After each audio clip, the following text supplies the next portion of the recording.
Picture the world's largest wooden city, over 1 million people, crammed into houses made entirely of timber, paper, and straw. No concrete, no steel, no brick. Just mile after mile of tinder-dry buildings packed so tight you could jump from rooftop to rooftop without touching the ground. Now add winter winds that could knock a grown man off his feet, and you've got Edo in the 1700s, the most fire-prone city in human history. When flames broke out in this wooden maze, they didn't just burn buildings.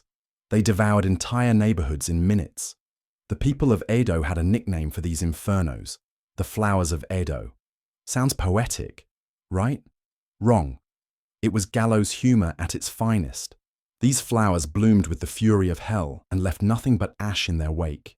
Here's what made Edo fires truly terrifying.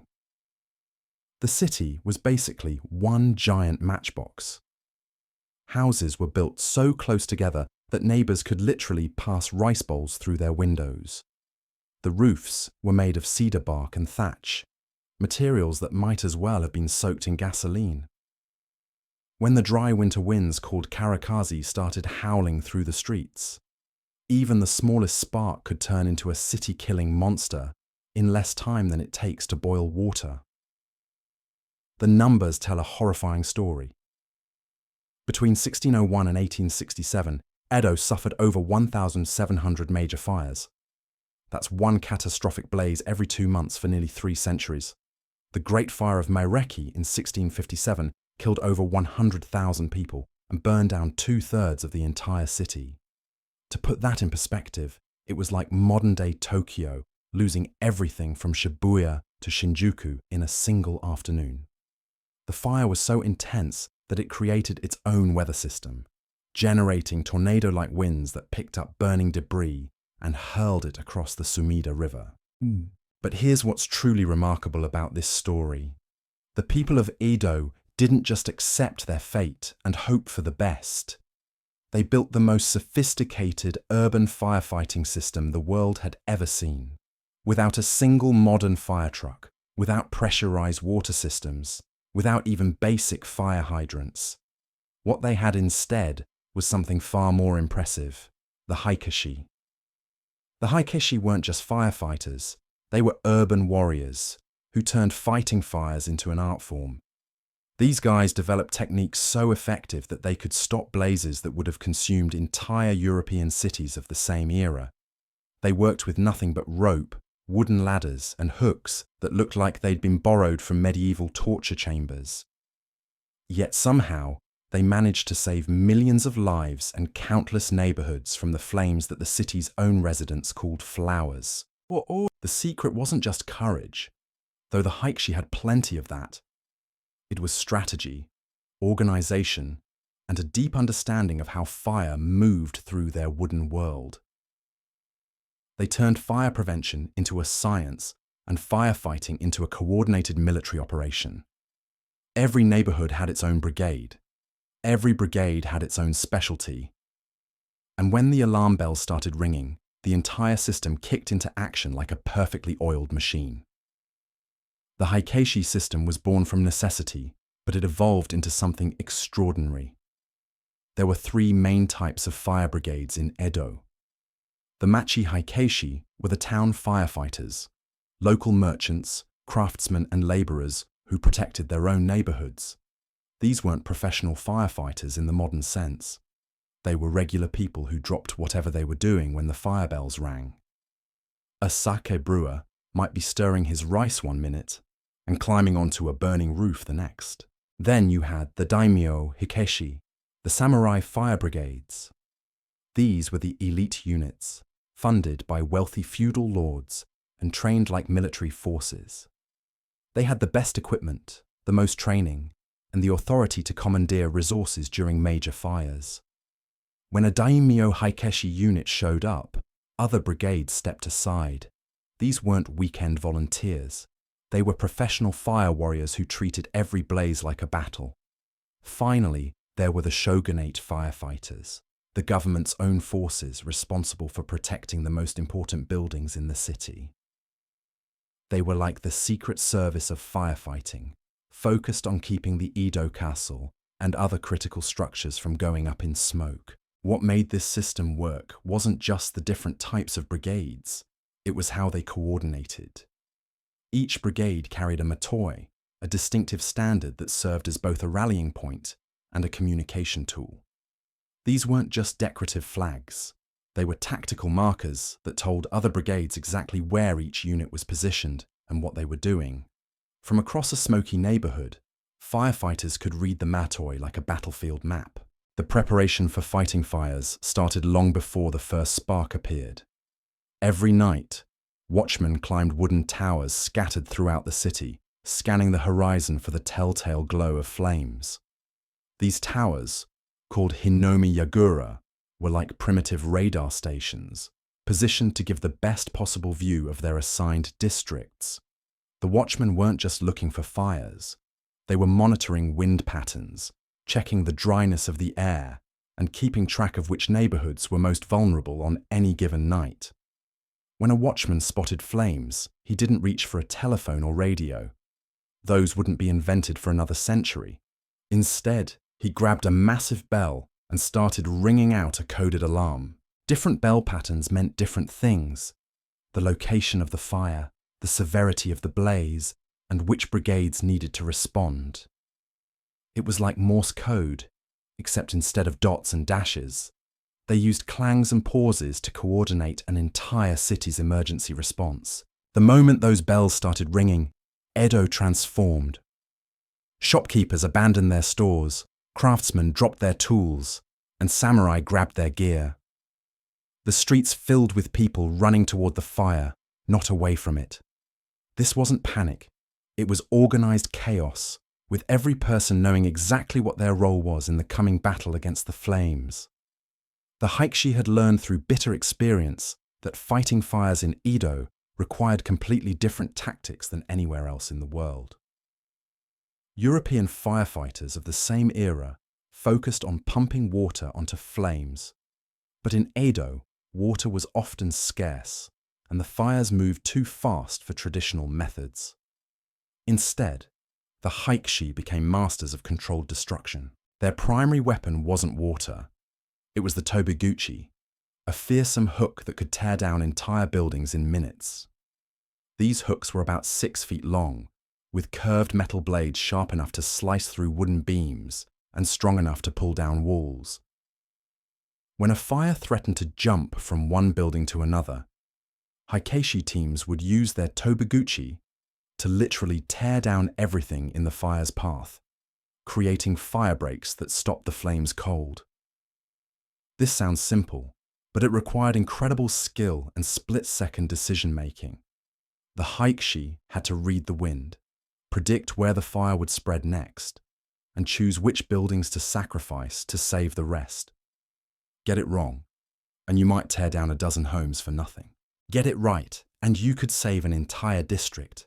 The pressure was enormous, and the margin for error was zero. The most experienced hikeshi could look at a fire and instantly calculate its probable path based on wind direction, building density, and the types of materials that were burning. They'd position their teams at strategic points, ready to start tearing down buildings the moment the fire showed signs of moving in their direction. It was like playing three-dimensional chess while surrounded by smoke and flying embers. But controlled destruction was only part of their strategy.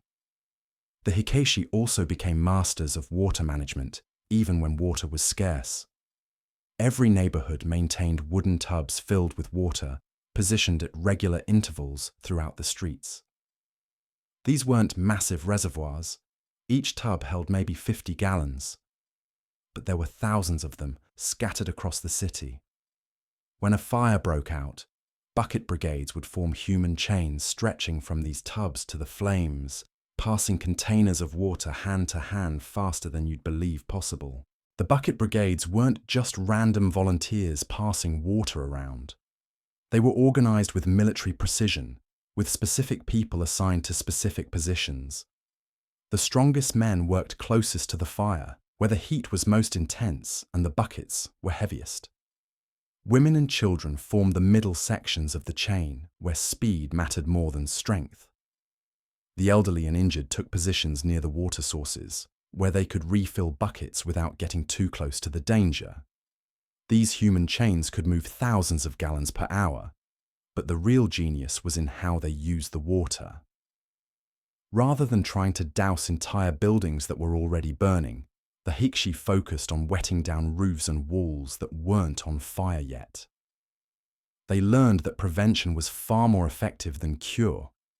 A wet roof was nearly impossible to ignite, even when burning debris rained down from neighboring buildings. The hikeshi also developed specialized clothing that sounds like something out of a science fiction movie. Their jackets, called hanten, were made of thick cotton stuffed with layers of padding. Before heading into a fire, they'd soak these coats in water, creating a primitive but effective form of fire protection. The wet padding could withstand incredible heat, and the thick fabric protected against flying sparks and burning debris. These weren't just work clothes. They were life-saving equipment designed through generations of trial and error. The hikeshi learned exactly how much water to use, which materials worked best for padding, and how to design the coats for maximum mobility while still providing protection.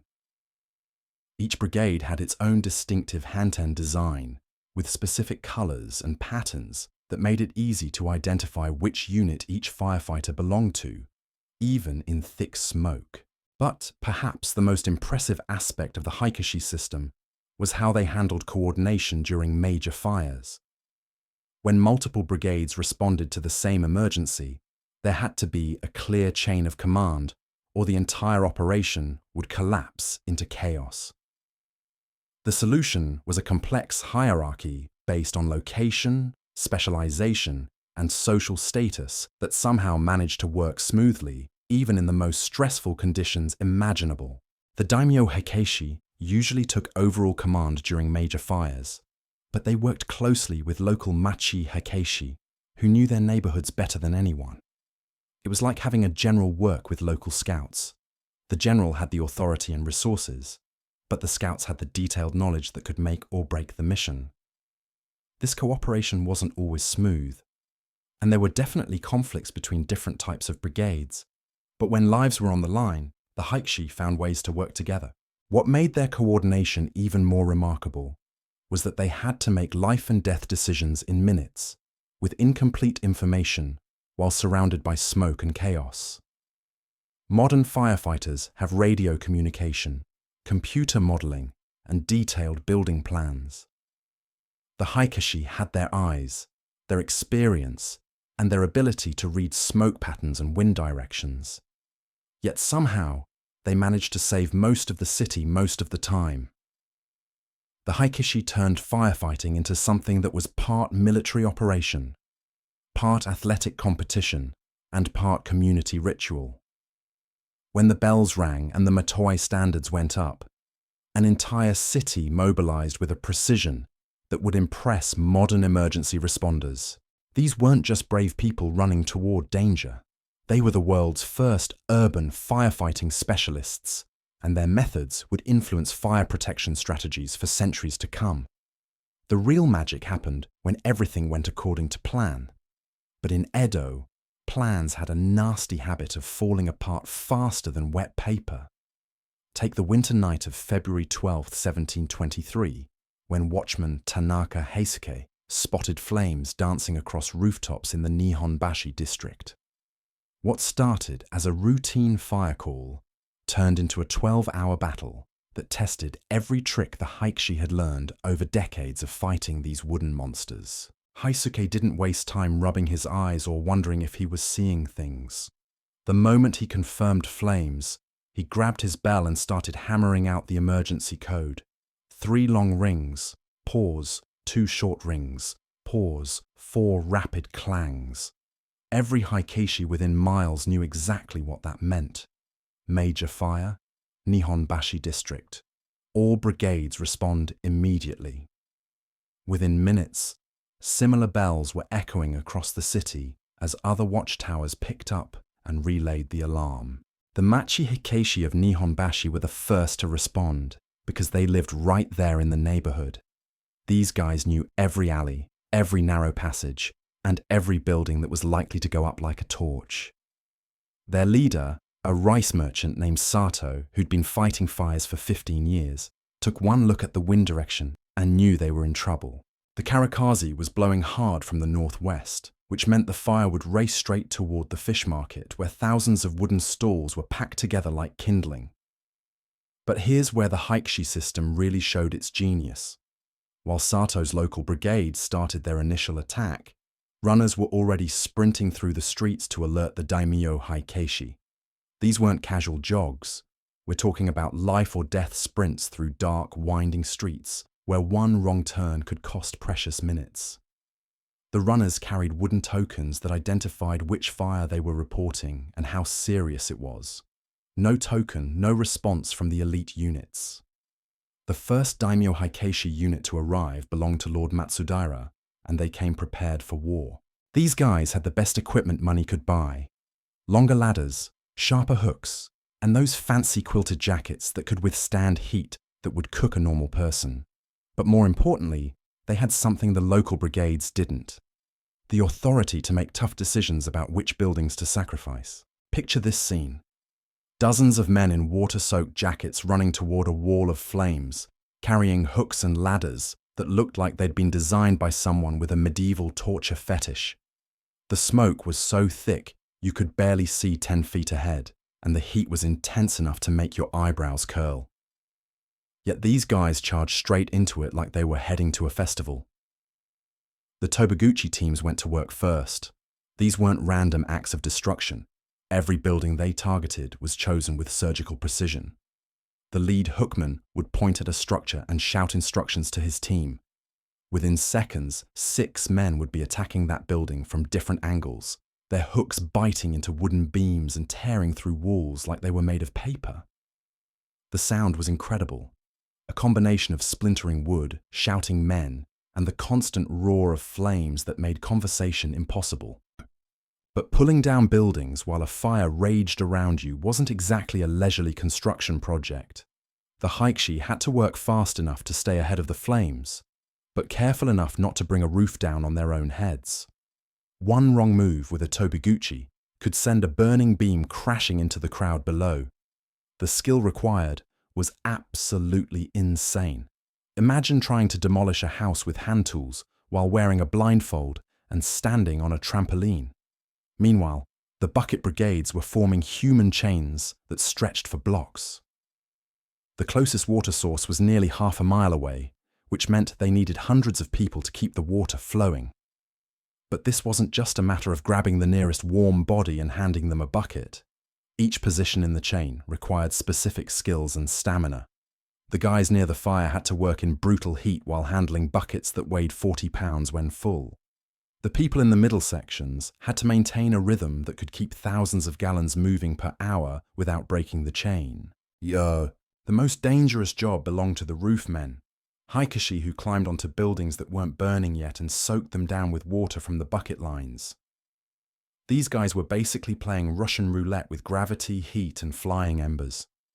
They'd scramble up wooden ladders onto roofs that could collapse at any moment, then stand there in the smoke and chaos, pouring water onto surfaces that were already too hot to touch.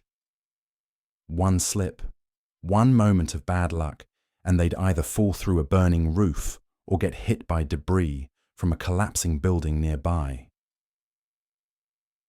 The ladder work itself was an art form. The hikeshi used bamboo ladders that were incredibly light but strong enough to support multiple men at once. These weren't your modern aluminum step ladders. They were handcrafted tools that could be extended, repositioned, and even used as weapons if necessary. A skilled ladderman could set up a 30-foot ladder in under a minute, even in high winds and thick smoke. They'd brace it against a building, test it with a quick shake, then start climbing while their teammates fed water buckets up behind them. But what really separated the hikeshi from amateur firefighters was their ability to read the fire itself. Experienced brigade leaders could look at the color of the smoke and tell you exactly what was burning. Black smoke meant tatami mats and wooden furniture. White smoke usually indicated paper and fabric. Grey smoke was the most dangerous. That meant structural timbers were catching fire, which meant the building was about to collapse. They could also predict where the fire would jump next by watching ember patterns and wind shifts. Burning debris doesn't just fall randomly, it follows predictable paths based on heat currents and air movement. The best hikeshi could spot these patterns and position their teams at exactly the right places to intercept the fire's next move. It was like playing three-dimensional chess while someone threw flaming sticks at your head. During the Nihonbashi fire, everything that could go wrong started going wrong around hour 3. The wind shifted unexpectedly, sending the flames racing toward a sack brewery that nobody had thought to evacuate. Sack breweries were basically bomb factories. All that alcohol would turn a normal fire into something resembling the gates of hell. The local machi hikeshi were already exhausted from 3 hours of non-stop fighting, and the daimyo hikeshi were stretched thin across 6 different fronts. That's when the coordination system really proved its worth. The fire commander made a decision that probably saved half the district. He ordered 2 entire buildings to be torn down immediately, creating an artificial firebreak wide enough to stop even wind-driven flames. It was a gamble that would either save the neighborhood or waste precious time and resources. The Tobaguchi teams had maybe 20 minutes to demolish 2 large merchant houses before the flames reached them. What happened next was like watching a demolition crew on fast forward. 40 men with hooks attacked those buildings from every angle, working with a coordination that would make modern construction workers weep with envy. They knew exactly which beams to cut first, which walls would fall in which direction, and how to bring down 2-story structures without burying themselves in the rubble. In 18 minutes, they'd turned 2 profitable businesses into a pile of organized debris that stopped the fire cold. But even with perfect execution, the hikeshi faced limitations that would terrify modern firefighters. They had no way to communicate across long distances except by sending runners. They had no reliable source of pressurized water. They couldn't call for backup from other cities or bring in specialized equipment. When their water ran out, they had to find more or watch buildings burn. When their men got exhausted, they had to keep fighting anyway because there was nobody else coming to relieve them. The most frustrating limitation was medical care. When a hikeshi got injured, and they got injured a lot, there wasn't much anyone could do except drag them away from the fire and hope they'd live long enough to see a doctor. Burns, broken bones, and smoke inhalation were just part of the job. Some brigades kept sake on hand as a painkiller, but that was about as sophisticated as their medical treatment got. Despite all these challenges, the hikeshi developed techniques that were centuries ahead of their time. They understood fire behavior in ways that wouldn't be matched by Western firefighters until the 1900s. They knew how to use wind patterns to their advantage, how to create effective firebreaks in urban environments, and how to coordinate large-scale emergency responses without modern communication systems. The Nihonbashi fire was finally brought under control after 12 hours, but only because hundreds of people had worked together with a precision that bordered on miraculous. The aftermath of a major fire revealed another side of the hikeshi system that often gets overlooked. These guys didn't just fight fires, they were also investigators, rebuilding coordinators, and community organizers. Once the flames were out, the real detective work began. Arson was a constant threat in Edo, and the hikeshi had gotten pretty good at figuring out whether fires were accidental or deliberate. They'd examine burn patterns, interview witnesses, and piece together exactly how the fire had started and spread. This wasn't CSI-level forensics, but it was surprisingly sophisticated for the 1700s. The hikeshi could usually tell the difference between a fire that started from a knocked-over candle and one that began with deliberately placed kindling. Arsonists faced brutal punishments, often death, so these investigations had serious consequences. The rebuilding phase was where the hikeshi system showed its long-term genius. They didn't just put out fires and walk away. They helped redesign neighborhoods to prevent future disasters. After major blazes, the shogunate would send surveyors to work with local hikeshi leaders in planning new street layouts. These weren't just random urban planning decisions. They were strategic fire prevention measures disguised as city improvement projects. The most important innovation was the creation of hikeshi, wide firebreak zones that cut through dense neighborhoods like rivers of empty space. These weren't parks or recreational areas. They were deliberate gaps in the urban fabric, designed to stop fires from jumping across entire districts. Some of these firebreaks were over 100 feet wide, which might not sound like much until you realize that most Edo streets were barely wide enough for two people to pass each other.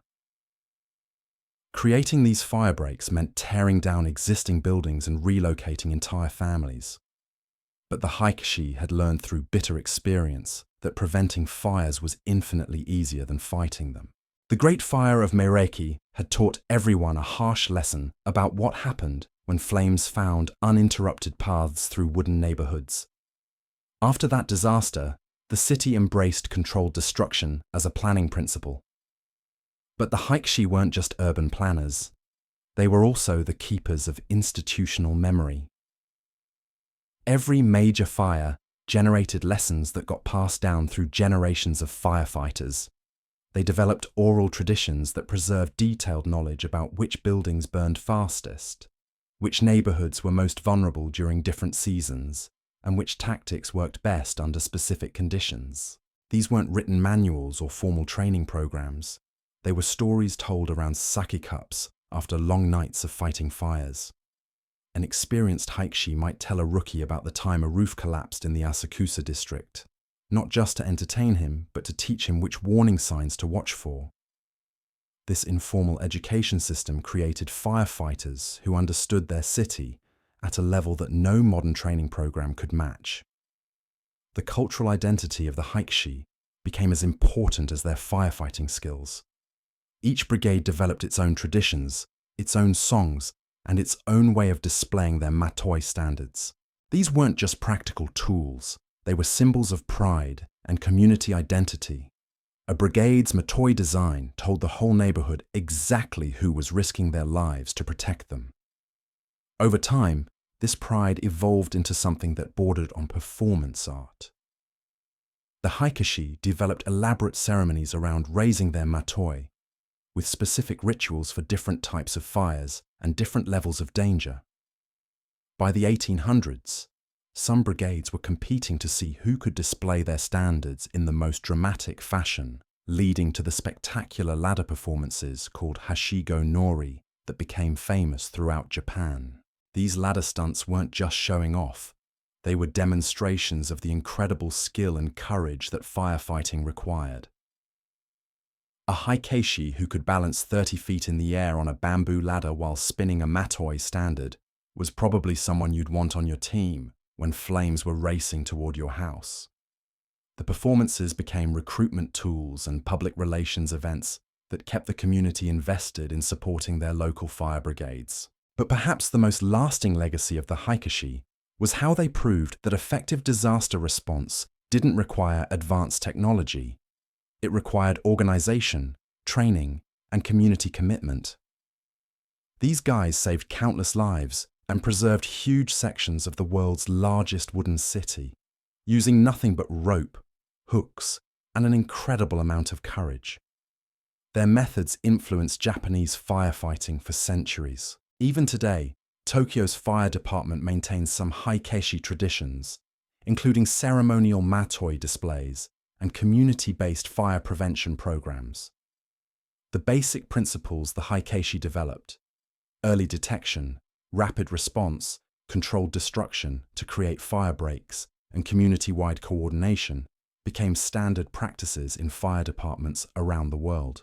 The most remarkable thing about studying the hikeshi isn't just their firefighting techniques, it's realizing how they accidentally created the blueprint for modern emergency management. When you break down what they accomplished, you're looking at the world's first comprehensive disaster response system, built from scratch in a city that had every reason to burn to the ground on a weekly basis. Think about the logistics for a second. Coordinating hundreds of people across multiple neighborhoods with no phones, no radios, and no central dispatch system. The hikeshi managed to create communication networks that could mobilize an entire city in minutes using nothing but bells and runners. Modern emergency services spend millions on communication systems, but these guys figured out how to do it with bronze and shoe leather. The psychological aspect was just as impressive. Fighting fires in Edo wasn't just dangerous, it was terrifying in ways that would break most people. Imagine running into a building that's basically a wooden bomb, knowing that the roof could collapse at any moment and the walls could burst into flames without warning. The hikeshi did this routinely, not because they were paid well, most machi hikeshi were volunteers, but because their community depended on them. They developed mental toughness techniques that would make modern military training look gentle. New hikeshi were gradually exposed to increasingly dangerous situations, starting with simple bucket brigade duties and working their way up to roof work and tobaguchi operations. The veterans would tell stories designed to prepare rookies for the worst-case scenarios they'd eventually face. It was like psychological armor built from shared experiences and brutal honesty about what the job really required. But the hikeshi system wasn't perfect, and its limitations reveal just how extraordinary their accomplishments really were. Water shortage was a constant problem that never got fully solved. During severe droughts, fire brigades would sometimes have to choose between fighting a blaze and leaving enough water for drinking. Some fires were allowed to burn simply because there wasn't enough water to fight them effectively. The class system also created tensions that occasionally interfered with firefighting operations. Daimyo hikeshi units sometimes refused to take orders from machi hikeshi leaders, even when the local brigades had better knowledge of the area. There are records of fires spreading unnecessarily because elite units wasted time establishing proper hierarchy instead of just getting to work.